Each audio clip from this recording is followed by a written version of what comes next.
இல்லை கைஸ், இன்றைக்கி எப்பயும் போல் ஆஃபீஸ் கிளம்பி போனோடனே சீனியர் என்ன சொல்லிட்டாருனா, ஏற்கனவே பண்ணால் ஹைட்ராலிக் பேனலில் கொஞ்சம் ஆல்ட்ரேஷன் பண்ணணும் அப்படின்னு சொல்லியிருந்தாரு. அது போக நீட்டாக வயரிங் பண்ணு சொல்லி சத்தம் போட்டார். நானும் சரி ஓகே ப்ரோ, பார்க்க லைட்டாக அப்படி தான் இருக்குன்னு சொல்லிட்டு இன்னும் கொஞ்சம் பெட்டராக ட்ரை பண்ணணும்னு சொல்லிட்டு பண்ண ஆரம்பிச்சிட்டேன்.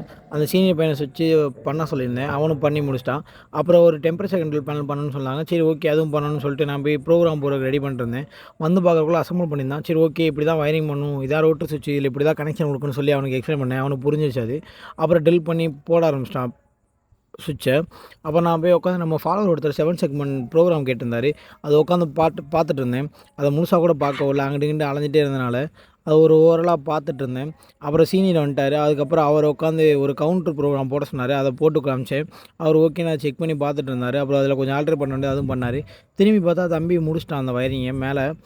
சரி கண்ட்ரோல் வயரிங் பண்ணுறான்னு சொல்லிட்டு நானும் அந்த போட்ட ப்ரோக்ராமில் லாஜிக்லாம் எப்படின்னு சொல்லி பார்த்துட்டு கரெக்டாக ஒர்க் ஆகுதான்னு சொல்லி பார்த்துட்டு இருந்தேன். அப்படியே அங்கேருந்து வீட்டுக்கு கிளம்பி வந்துட்டேன்.